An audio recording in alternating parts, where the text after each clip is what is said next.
मित्रांनो, गोष्ट आहे रामायणातली। राजा दशरथ जेव्हा आपल्या चारही मुलांच्या लग्नाची वरात घेऊन राजा जनक यांच्याकडे गेले, तेव्हा राजा जनक यांनी मोठ्या उत्साहानं सर्वांचं स्वागत केलं। त्यावेळी राजा दशरथ हे राजा जनक यांच्या पाया पडले।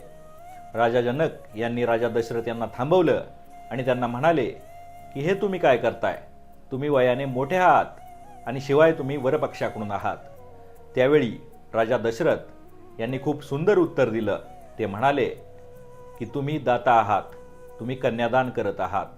मी याचक आहे, मी तुमच्याकडे कन्या मागण्यासाठी आलेलो आहे।